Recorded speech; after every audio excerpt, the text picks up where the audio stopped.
Yeah. All right. Well, I'll go ahead and get started. It is 10:01 officially, so let me get my preamble out of the way and then we'll dive into the information.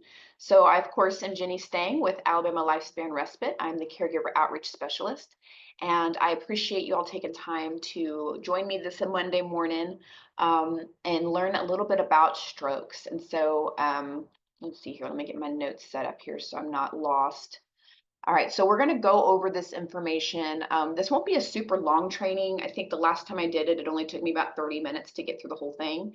So if at any point you need me to, go back, stop, re-explain, answer questions, please feel free to unmute or enter that into the chat box, and we can go ahead and just have that discussion as we go along. Speaking of the chat box, though, if you would like to participate in the post survey and give me your feedback about the information I share with you today, and also maybe future suggestions for future trainings, please put your email address in the chat box and I will send you that post survey at the end of our time today. And of course, it is optional. As always, you do not have to participate. It is just a way for me to hear you a little more clearly and, of course, make some trainings for you that are going to be applicable to where you are in your caregiving journey. Okay, so we're going to go over strokes, and I just want to throw a little disclaimer out there. I am a social worker. I am more of a mental health provider. I am not a medical doctor or medical professional, and so if you have questions specific to a stroke or a diagnosis or anything like that for your loved one or for yourself, of course, I'm going to give you a lot of good information from the American Heart or American Stroke Association. But again, I'm not a doctor, so I can't answer any specific questions. So if you have those questions, I really encourage you to talk with your primary care physician about those questions. Okay. So let's go ahead and get into the info if I can figure out. Okay. So here's our agenda for the day. We're going to just define a stroke and we're going to talk about some risk factors of stroke, signs and types of stroke, and then we're going to spend the majority of our time in the effects of a stroke. So there's going to be mental effects, or cognitive effects and physical effects we're going to go over. And then I'm going to talk to you a little bit about treatment and rehabilitation. Of course, like I said before, I'm not a medical doctor, and so I can't go in depth in this, but I can give you some information. And then caregiver tips and some resources that you may find useful if you find yourself caring for a loved one with stroke or you yourself are at risk for stroke. Okay, so let's go ahead and get into it. So what is a stroke? So the stroke is it's a disease that affects the arteries leading to and within the brain. So it is the number 5 cause of death and the A leading cause of disability in the United States. So a lot of people in this country are impacted by stroke, whether that's surviving stroke or ultimately dying from stroke. And what happens in a stroke is a blood vessel is blocked by a clot or burst ruptures in the brain. And the blood vessels that carry oxygen nutrients to the brain then cannot perform the way that they're supposed to perform, right? And so there's going to be some deprivation of oxygen and nutrients to the brain cells and ultimately cause them to die off. And the important thing to know is 80% of strokes may be preventable. Okay, so if you are at risk of stroke, and I'll go through the risk factors later on, there are some steps you can take to lower your risk. And so that's the good news, right? Stroke doesn't have to happen. It can be prevented up to 80% of cases. So what are those risk factors? So there are factors that are out of your control and there are factors that you can control. So we're going to go over the ones that you can't control first. The first one is age, right? If we could all just choose how old we are, I think we would all be pretty happy. But unfortunately, we don't have that capacity to do so.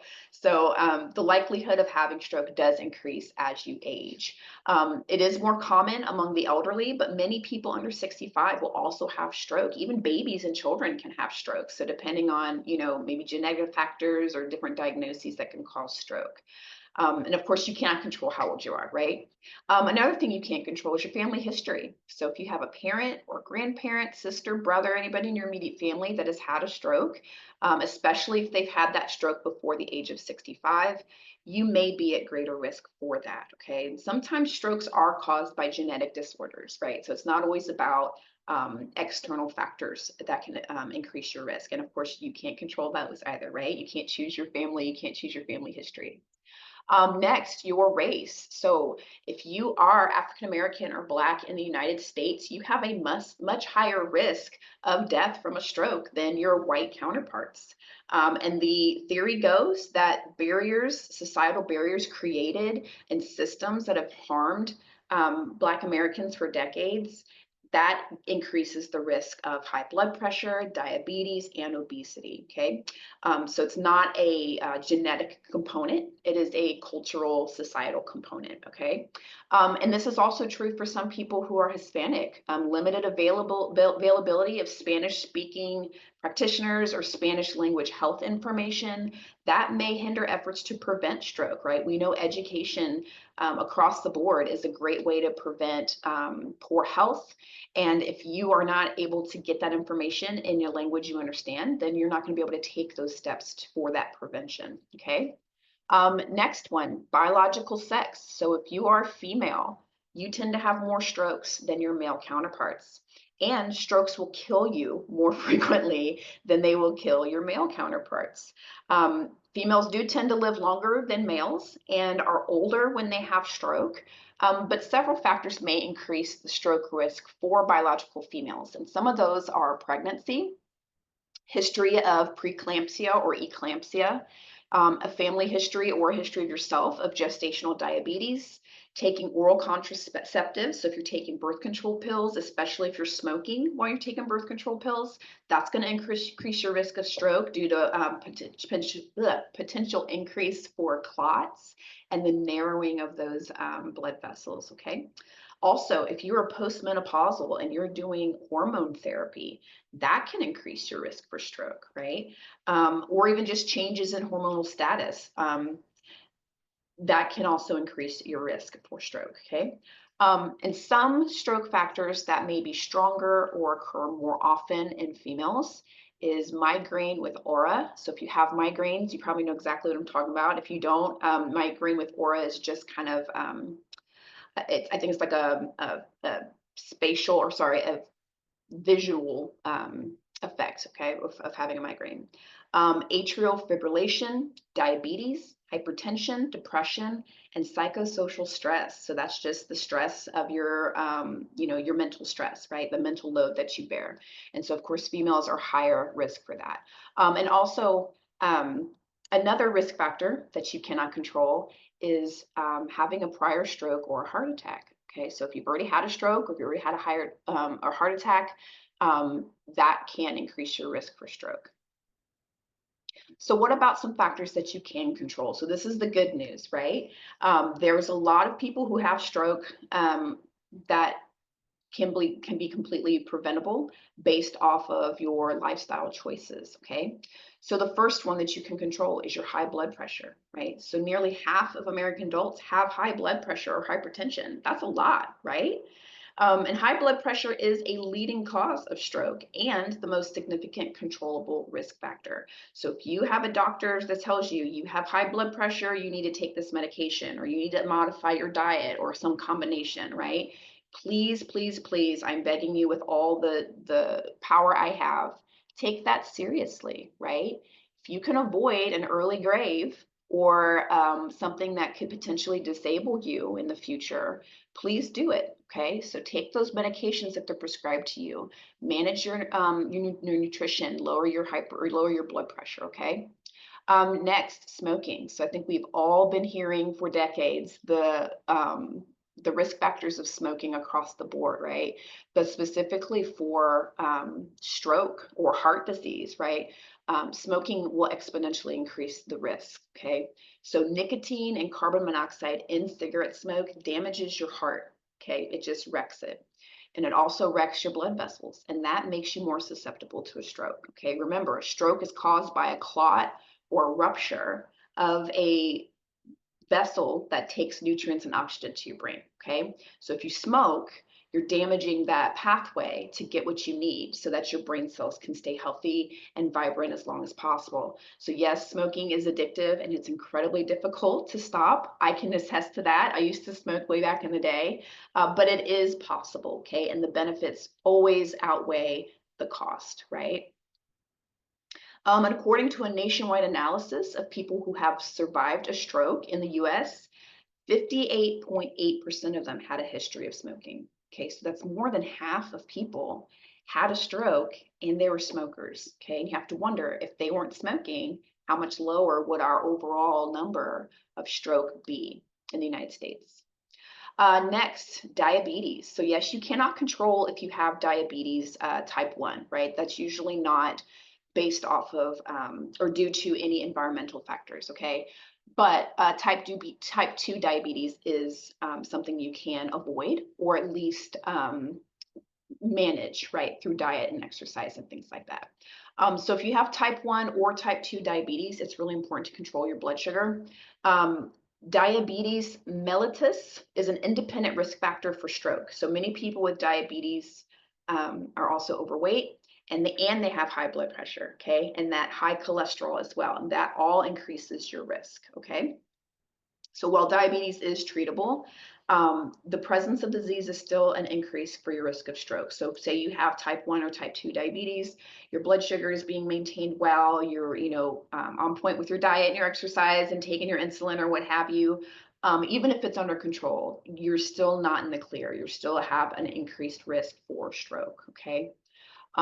Next is diet. So we can always control what kind of nutrition or lack thereof we are giving to our bodies, right? So if you have a diet that is high in saturated fat, trans fat, or cholesterol, that raises your blood cholesterol levels, right? And if you have a diet that is high in sodium or a lot of salt intake, that can increase blood pressure. And we know that high blood pressure, hypertension, that's the number, or a very key component to a lot of the stroke cases, right, that we experience. Let's see here. And those with high calories, diets with high calories can lead to obesity. And so it's like a domino effect of all these other things that can restrict your blood flow, okay? A diet containing 5 or more servings of fruit and vegetables per day may reduce the risk of stroke. And I know that might sound like a lot, especially when you think about the cost of vegetables and fruit nowadays, to think, oh, I have to eat 5 servings a day. That's, going to put me in the poorhouse, right? But when you think of a serving, we're really talking about like a quarter cup, a half cup, right? We're not saying you have to eat, 16 apples as one serving, right? It can be small. I know for me, I try to sprinkle a little bit of fruit and vegetables then throughout the day. I'm not eating just a big plate of broccoli or anything like that. But you can have canned fruits, you can have frozen foods, vegetables and fruits, and those tend to be a little bit more cost effective as well. So as long as you're trying, right, and you're doing better than you were the day before, you're on the right track, okay? And it can take time to switch from one diet to the other, especially if your palate is used to, certain foods that are salty or sweet or what have you. It can be a little bit jarring to kind of make that switch, but people do it every day, and I believe you can do it as well. So let's see, next, obesity. Excess body weight and obesity are linked to an increase of high blood pressure, diabetes, heart disease, and stroke, okay? Losing as little as 5 to 10 pounds can significantly affect your risk, right? So we're not saying that you have to, go on an all liquid diet and drop 200 pounds or whatever, right? We don't want to be unhealthy about it, but small incremental steps, setting realistic goals, that's going to make it a lot easier for you. And so you're transitioning from one thing to the next. And so it'll be easier for you to just kind of take those small steps, right? Like I can lose 5 pounds, right? I can lose 10 pounds. Even if weight control has been a lifelong challenge for you, start taking those small steps today and manage your weight and lower your risk, okay? Again, it's not about being quote unquote perfect or, going from, a high fatty diet to, rabbit food overnight, right? It could be a process, okay? And there's all kinds of ways that you can find supports, right? As you do this weight or health improvement journey, right? Next, physical inactivity. So I know as caregivers, sitting down is probably not something you're doing a lot of, right? If you have a loved one who needs a lot from you, you're probably up doing things for them all day long. So this might not be a concern that you have, but physical inactivity can increase your risk of stroke.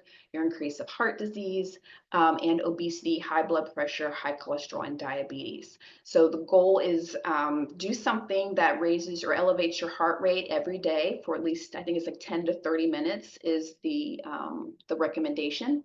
But of course, I would always defer to your general health practitioner and see what works best for you, right? Some of you may not be in a space where you can do 10 to 30 minutes of elevated heart rate a day.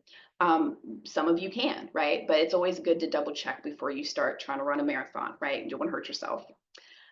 Next, high cholesterol, right? So again, a lot of these are just about getting up and moving and what are you putting in your body, right? How are you fueling your body? So cholesterol is that fat-like substance in our blood, okay? So high cholesterol increases the risk of blocked arteries. And an artery leading to the brain becomes blocked. That's what leads to stroke, right? So if you have a lot of that fatty substance in your blood, it's going to plug up those pathways, right? It's going to clog the pipes, so to speak, right? So we want to make sure we have good levels of good cholesterol and low levels of the bad cholesterol, okay?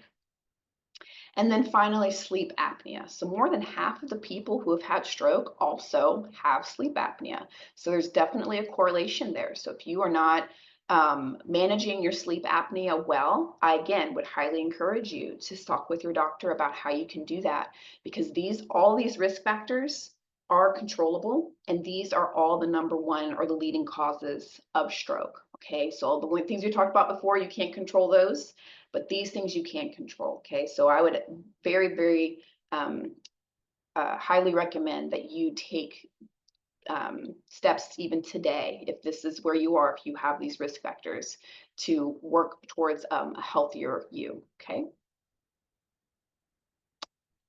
So what are the signs of a stroke? So the American Stroke Association has an acronym, FAST, F-A-S-T, and I'm going to go through what each one of these means, okay? So in order to spot a stroke, first, you're going to look for F, face drooping. So does one side of the face droop, or is it numb? Sometimes people think, well, it's just the drooping, but it can be numbness with no drooping, okay? Ask them to smile and see if that smile is uneven, and if it is, that may be an indicator that they're experiencing a stroke, okay? The next letter, A, arm weakness. So is one arm weak or numb? Ask the person to raise both arms and see if one drifts downward, okay? Because there's going to be a weakness in one side over the other. Next, speech difficulty. Is speech slurred? Now, your loved one may already have slurred speech. We're looking for something maybe a little bit more extreme, okay? Next, T, time to call 911. So if you notice face drooping, arm weakness, speech difficulty, even if it's just one of these, doesn't have to be all three, it's time to call 911, right? Better safe than sorry. Stroke is an emergency and every minute counts. So the sooner they can get services from medical professionals, the better their the better their outcome increases, okay? So call 911 immediately and make a note of what time the symptoms first appeared if you can, and that'll give them a good idea of how long this has been happening and what treatments are appropriate, okay? So other stroke symptoms that you can look for, watching for sudden numbness or weakness in the face, arms or legs, especially on one side of the body. And we'll go into why it's one side of the body here in a little bit. Confusion, so they're having trouble speaking or understanding speech. Now, again, this is if it's not normal for your loved one to speak slowly or trouble understanding speech. Okay, this is something that has happened suddenly. Okay, trouble seeing in one or both of their eyes. Again, this is going to be an onset. It's not something they've been experiencing for years and years. Okay, that's not a stroke sign. In trouble waking. So are they dizzy? Are they having loss of balance? Are they having, trouble walking, dizziness, loss of balance or coordination? Okay. And then next is severe headache with no known cause. Okay. So these can all be additional signs of stroke. And of course, you know your loved one best, right? So you know if their trouble walking is, normal for them, or they're having a little bit more trouble than what you're used to seeing. And then just kind of keep that in mind. Like, this could be a sign of stroke. Let me look at let me do the FAST acronym. And then, of course, when in doubt, you can always just call 911 and have the professionals assess the situation for you. Okay. So let's talk about the types of stroke. So there's three types of stroke, excuse me. And I'll go ahead and apologize ahead of time because there's a lot of words in here that I, as a layperson and non-medical professional, have never heard before. So I'm just going to phonetically say them out loud, and I'm probably going to mispronounce them. But the first one is ischemic stroke, or clots. Okay, so this kind of stroke occurs when a vessel that supplies blood to the brain is blocked or obstructed. Okay, and this is going to be about 80% of all stroke. So most people who have stroke will have this kind. It's a clot that blocks the blood vessel, that deprives the brain of oxygen and nutrients, and that causes the cells to pass, right, to die. Next, a hemorrhagic stroke or bleeds. So this is where that blood vessel ruptures, right? It bursts, and that'll bleed out into the surrounding brain tissue, okay? So the blood will accumulate and it compresses the brain tissue. It's kind of like adding that extra pressure to kind of squeeze it down. And these types of stroke make up about 13% of stroke cases. So they're not the most common, but they are still, pretty a large portion of people who have stroke have this type of stroke. And the next one is a transient ischemic attack, or a TIA. So this is a temporary blockage of blood flow to the brain. So the clot is going to usually kind of dissolve on its own or get dislodged somehow. So it's just going to move out of the way on its own. And the symptoms will usually last less than 5 minutes. Okay, so these types of strokes aren't always going to cause permanent damage, but they're often called a warning stroke. Okay, so they're saying if you have one of these, right, where maybe you have these stroke symptoms for about 5 minutes and then they go away, that's an indicator to you that maybe there need to be some changes in your lifestyle, changes in your diet, or even just going to the doctor and seeing what, maybe there's some other things going on, because you are at risk of having a full-blown stroke in the future. Okay, so when you first notice these symptoms, get help immediately, even if they go away. Okay, because again, you don't know what's going on up there. You don't know what kind of damage has been caused. And so it's always better to be safe than sorry and just get it checked out so that you don't just brush it off and continue going along your way, and then it sneaks up and turns around and bites you later on. Okay. So what are the effects of a stroke? So we're going to talk a little bit about the brain and the effects of stroke based on the location in your brain that it happens. Okay. So the stroke can happen in your left side of your brain, in your right side of your brain, and in your brain stem. Okay. So if a stroke happens and blood flow can't reach the part of the brain that controls particular body functions, that part of the body is not going to work the way it should, right? So how you're affected by stroke depends really on the location and the extent of the damage to the brain tissue. And that makes sense, right? Because nearly all of the signals from the brain to the body cross over, and vice versa, on their way to and from the brain. That means that each side of the brain is going to be controlling the opposite side of the body. So if you have a stroke in the left side of your brain, it's going to affect the right side of your body. And so if you have a stroke on the right side of your body, it's going to affect, or in your brain, it's going to affect the right side of your body. Okay. But if you have a stroke in the back of the brain or in the brain stem, it's likely going to cause some disability involving vision. Okay, that can be a result.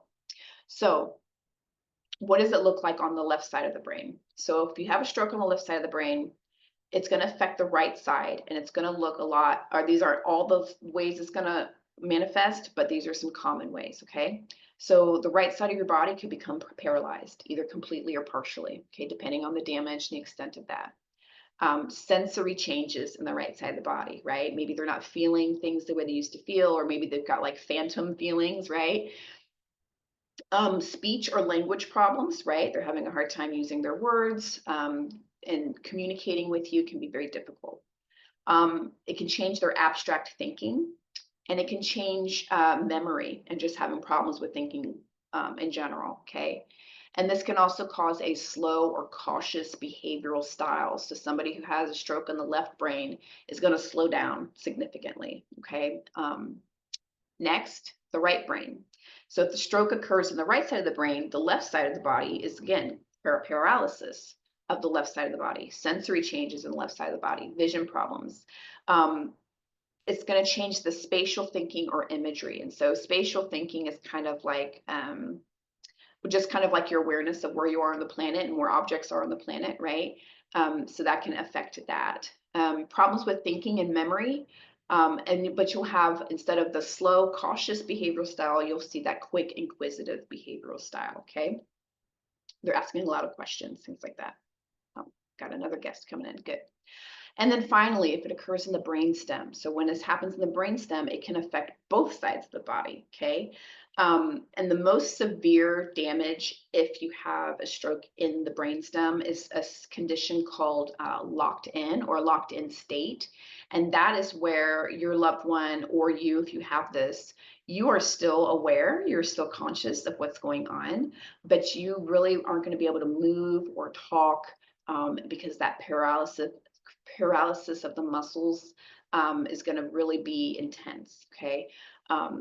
Except for vertical eye movements for some reason and blinking. So if you have a loved one who is in this state, your best bet of communication with them is just through eye movements, okay? And so this is probably going to be the most extreme, form of damage after a stroke, is having that complete locked in state where you're still conscious, you can still hear and think and reason and comprehend, but your body just is not doing what you want it to do, right? It's locked. So you're locked in your own body almost. Okay. Let's see. Next, we're going to talk about the physical effects of stroke. Okay. Now you can't have somebody who has stroke and they have one or two of these. They may have all of these, right? They may have some physical effects, some cognitive effects that we're going to go over next. They could have, more one than the other. Okay. So it's going to look different for everybody. But some common physical effects is something called first spasticity. So this is a common post-stroke condition, and what it does is it causes stiff or rigid muscles, so they cannot move as fluidly or as easily as they used to prior to the stroke, okay? So this is going to occur when a muscle will involuntarily contract when you move. So if you're trying to move and all of a sudden, you got muscles locking up and contracting, right? That's obviously going to set you off a little bit, maybe make you lose balance. And it can also, or commonly affects like the elbow or the wrist or the ankle, right? Those joints. And so when a muscle can't complete its full range of motion, the surrounding tendons and soft tissue can become really tight and uncomfortable. And that's going to obviously make stretching your muscles a lot more difficult, using your muscles a lot more difficult. And if it's left untreated, spasticity can cause joints in the arm and leg to be stuck or frozen in place in an abnormal and possibly painful position. Okay, and that's called contracture. Okay. Next, foot drop. So this is a common walking challenge caused by a stroke. People with a foot drop, they can't raise the front part of their foot because of weakness or paralysis of the muscle that normally lifts it, okay? So with foot drop, there's difficulty what they call clearing the foot when walking, and that's going to lead to a dragging or a scuffing along the ground, okay? So they're still able to move, but they're not in that fluid, full range of motion with a foot drop, okay? Next, it can affect your swallowing, right? This is called dysphagia, okay, when you have a swallowing disorder. And if you don't identify this or manage it, it can lead to poor nutrition, right? If you can't swallow, it's hard to eat. Pneumonia and disability. Another issue with that is aspiration. So that's really common if you have dysphagia. And that happens when you swallowed something and it's kind of entered the airway and the lungs. You ever, do that where it's like, oh, went down the wrong pipe and you're, hacking on your own spit or whatever. I do that all the time. But if you swallow something and it enters the airway or the lungs, obviously that's going to cause a lot of complications for you. And aspiration is usually going to cause somebody to cough, right? You're hacking up your lungs, right? But if you have a stroke, that sensation can be reduced, and you may be aspirating and not even know that it's happening, okay? And that's known as silent aspiration. So if you are caring for someone who has had a stroke and they have the dysphagia, they may get something lodged in their windpipe or their lungs, and not that coughing sensation may not happen. And so they could be choking or suffocating, and there's really no audio indication that they're choking, right? Because they're not coughing or anything. So it can be very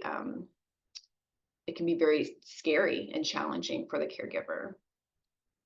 Next is hemiparesis, which I think I'm pronouncing that correctly. And this is a weakness or an inability to move on one side of the body. And that can make it really hard to perform everyday activities like eating or dressing, okay? Next is something called claw toe. And many survivors of stroke report that their toes begin to kind of curl up underneath their feet after having a stroke. And of course, this is going to make walking a lot more painful.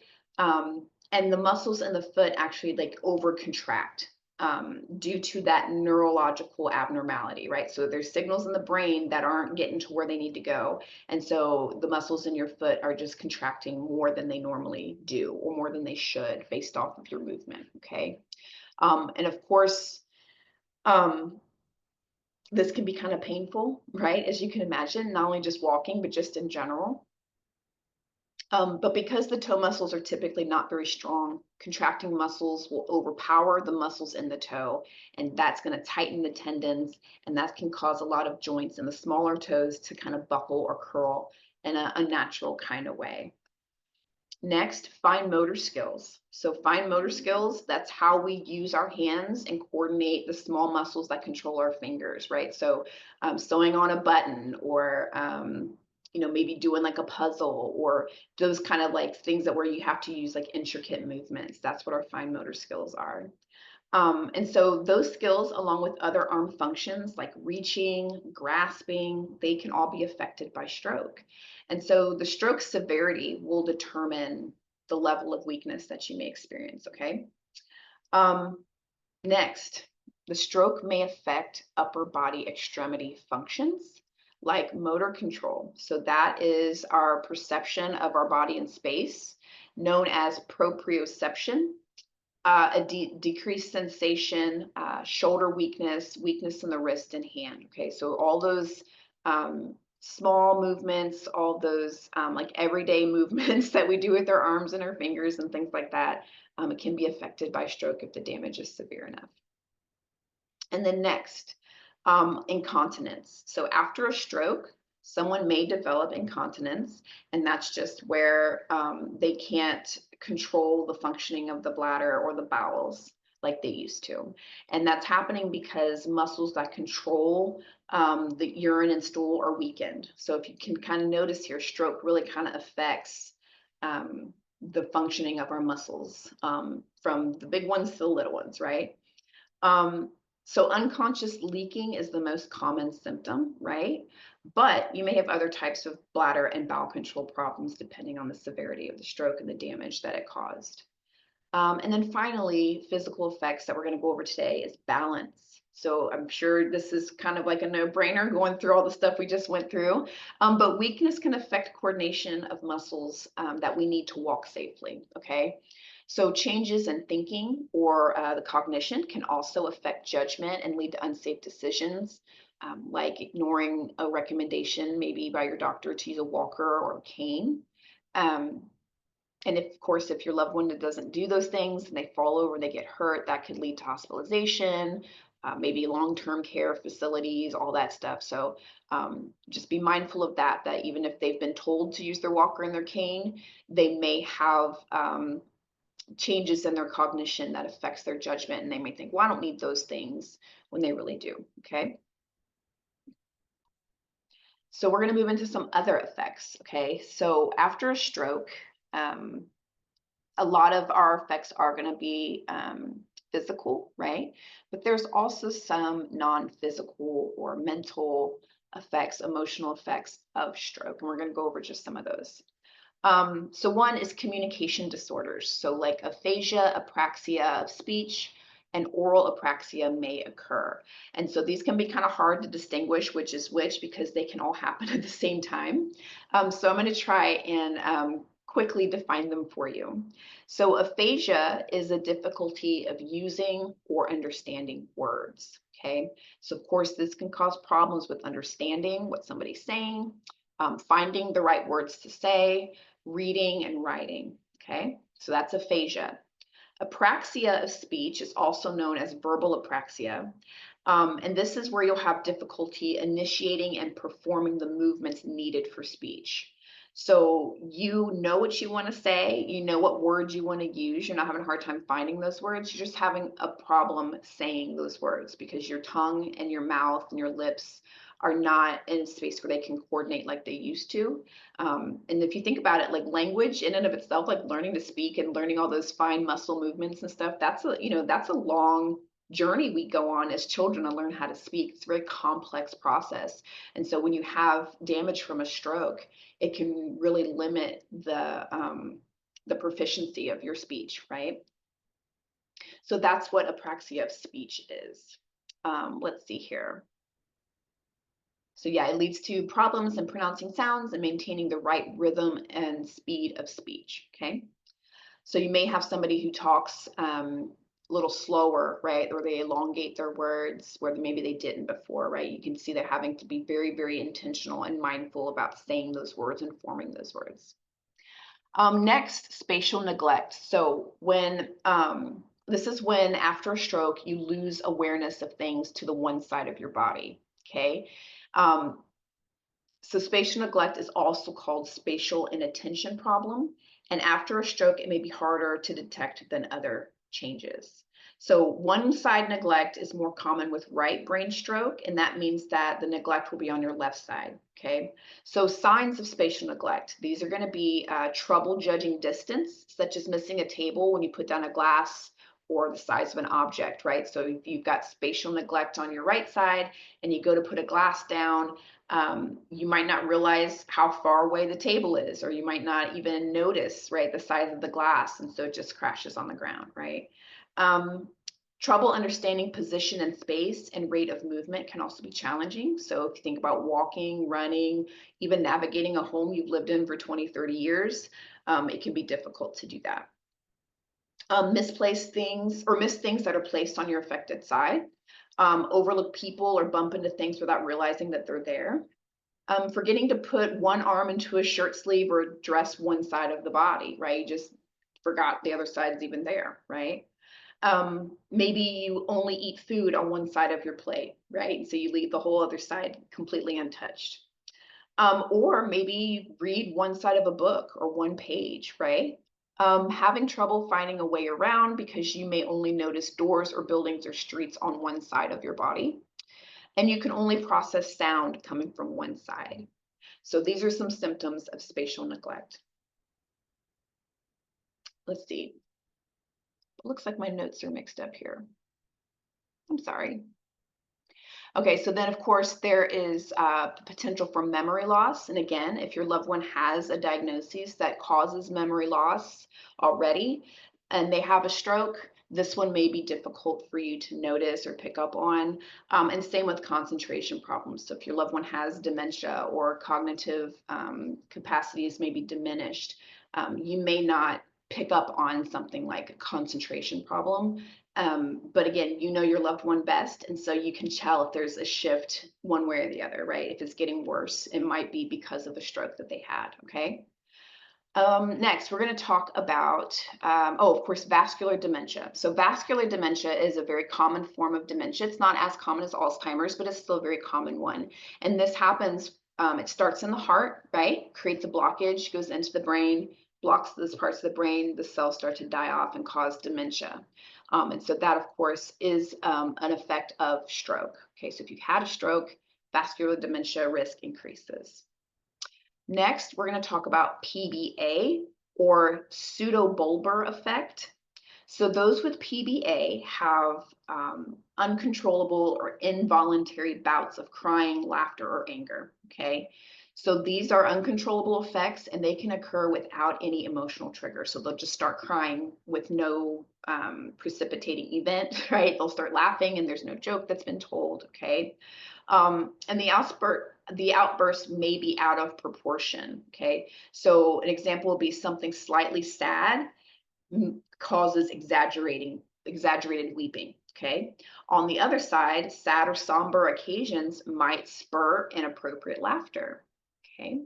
So there could be, or there could be like rapid switching between laughing and crying, okay? And of course, that can be a little unnerving for the caregiver, but it is not an uncommon side effect of stroke, okay? So if you do experience that symptom, or if you see somebody, with these symptoms, um, don't freak out. It's probably just a side effect of their stroke, okay? So often there's an understanding that that response doesn't match the feeling is really what it is, okay? And the cause is that neurological disconnect, right, between the brain's nerve connections um, or chemistry that interferes with the accurate emotional expression, okay? So they may feel an emotion, right? So they feel something sad, and the response is to cry, but because of the mix up, so to speak, in the neurobiology, you could get laughter instead of crying, okay? So just know that they're not doing that on purpose. They're not trying to be inappropriate or rude. They can't control it, okay? But the good news is this condition can be treated. But the first step, of course, is to get that accurate diagnosis if that's what it is, because these symptoms can also be indicative of another diagnosis. So make sure you have the right diagnosis, you talk to your doctor, and then ask them about treatment options. And of course, getting that education for yourself and other people in your space is also important so that they know, mom's not laughing because, you hurt yourself. She meant to express sadness and it came out as a laugh, right? So they don't get their feelings hurt. Next, personality and mood changes. So changes in personality and mood after stroke are very uncommon. Impulsivity, apathy, the PBA, anger, frustration, and depression, these can all affect a stroke survivor's quality of life. But these challenges, they can be overcome by working with your healthcare team, okay? And then, of course, depression. I think with any diagnoses and any traumatic event like a stroke or heart attack or anything like that, that can cause low mood and lead to depression. Okay, so there's a lot for somebody as a caregiver to take in and understand and process, and even more so, I think, for the loved one, right? Because they're the ones that are in the situation. Maybe and they can't do what they used to be able to do. They can't speak the way they want to speak. They can't move the way they want to move, and so that definitely is going to put them at a higher risk for depression. So that's just something to be mindful of if you're caring for someone who's had a stroke. Be mindful that they may get to a depressive state as they recover. Just be mindful of the signs of depression and bring that up to their primary care doctor when it's appropriate. They may not bring it up to their doctor, so it's important that you have permission to speak on their behalf if necessary. Okay. All right. So let's get into some treatment or rehabilitation. So the rehabilitation and support that a stroke survivor receives will greatly influence the health outcomes of recovery. Okay, so if you get that rehab or the treatment started and you're consistent with it, the outcomes are going to be a lot better for you than for someone who chose to ignore it and not do any treatment or rehabilitation or be inconsistent in that way. Okay. So stroke can affect so many different functions, right? Paralysis, weakness, gross motor skills, fine motor skills, speech, language, vision, all these things. So appropriate quality rehabilitation with a strong team that is specially trained to meet those needs and improve their functioning, that's going to increase your chances for recovery, the best possible recovery, okay? So it's important to know that for the first 3 months after a stroke, the brain is much like a new brain. Okay, so it's ready to learn, it's ready to make new connections. Okay, so this ability for our brains to adjust is what we call neuroplasticity. Okay, and that plays a vital role in how we recover from stroke. So it takes about 3 months after the stroke for neuroplasticity to return to a more normal state. And so after that, a survival can still work on regaining function and practice for improvement, but those improvements may come at a slower pace. So if you have a stroke or your loved one has a stroke, that 3-month window after the stroke is going to be the most beneficial for you to be in these treatment and recovery plans or programs, okay? Because that's where you're going to see the most recovery is within those 3 months. Of course, after those 3 months, you can still continue and you're still going to see progress, but it's going to be a lot more rapid in those first 3 months, okay? So, what are some tips for you as a caregiver if you are caring for someone who's had a stroke? Um, Informational support, right? The more you know, the better you can prepare, the better you can care for your loved one. And I think, though, too, and maybe it's just me, but I feel like if I know what's coming down the pipeline, right? If I know what this all means, I can adjust my expectations and I can game plan. So the more I know, the better my stress is managed. Some people may be different, right? They might stress them out to know how bad it can get or worst case scenario, right? So you just use your best judgment. But getting information is a great way to find support. Increasing your knowledge about what stroke is, what to expect, that can help you feel more in control and less overwhelmed, okay? So ask questions, right? From your doctor. What kind of stroke did my loved one have? What side of the brain was affected? What was the cause of this stroke? And how does it affect my loved one's abilities, right? And also, how can we prevent another stroke? Because remember, back in the first couple slides, having a stroke increases your risk of having another stroke, right? So knowing how to prevent that is very key. Do your research, right? Stroke can be beatable, and rehab is key to achieving those victories along the way to recover. And during this journey, you're going to have to make a lot of decisions and serve as an advocate for your loved one. Okay, so being informed, doing your research is going to help you to advocate for your loved one. Um, find support from other people, right? Friends, family members, church members. Tell them what you're going through. Tell them what your experiences are.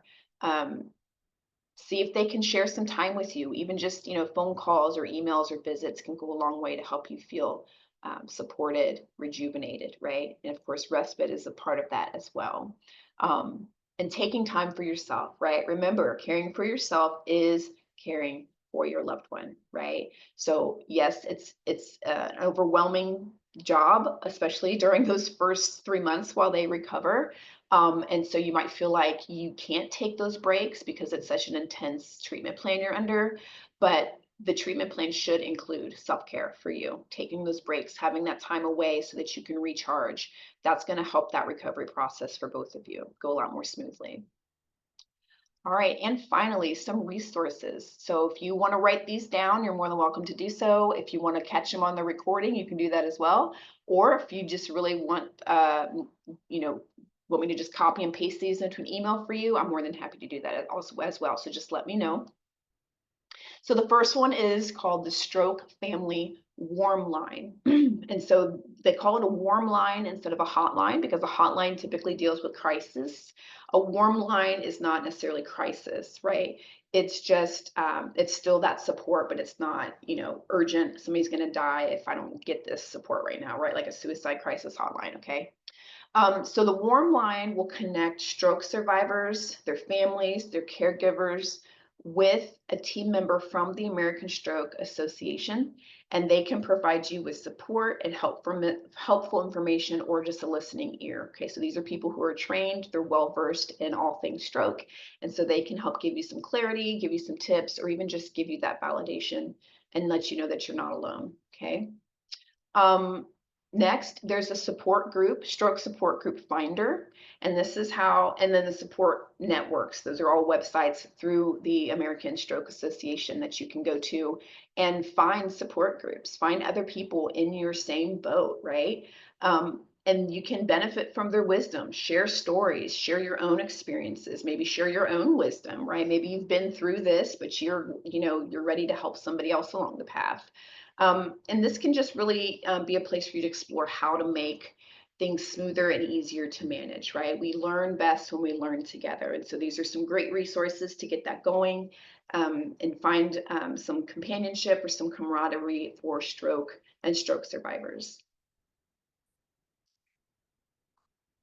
So that is my info for you today. Here's my contact information. So that's my office phone number if you want to call me for any reason. And then also my email address if you want to send me an email either about stroke or just in general, or you just miss me and you want to say hi, you can always email me. And then our website, alabamarespite.org, and that's where you're going to find the application to apply for our respite reimbursement program if you're not already on it. You can find all of my upcoming trainings and registration for those. And you can also find recordings of my previous trainings if you want to go back and look at some of those.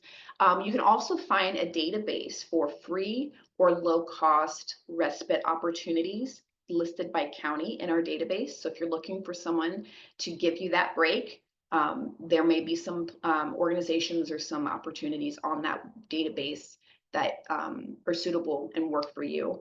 And we're always updating that. So if you go on there and you don't find something that fits, check back in a little while and see if something new has been added, okay? All right, so let me stop my share.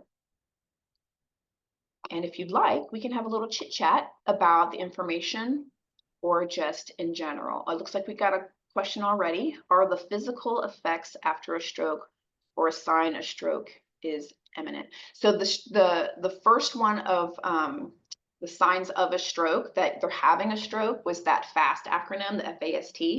But the other symptoms that I went through, like the claw foot and the PBA, I think it was, those are all effects after a stroke has taken place. Okay. Jenny, can I ask you a question? This is Of Mark. course. So, yeah, I had asked that about the physical effects, but is it possible that somebody could have like a small stroke and you don't know it, and some of these things, signs that you said, can be part of their daily living now because they did have a stroke? Is that a possibility?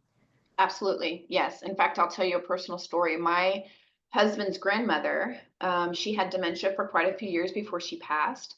And they didn't know she had been having many strokes for years until they did a brain scan and they saw the damage. So yes, just from my lived experience, again, not as a medical professional because I'm not claiming to be one of those, but Right. yes, you can have different intensities of stroke, right? So there's like the big ones, right? Where that's obviously what's happening, and you've gone through all the the indicators and you say, yeah, that's stroke.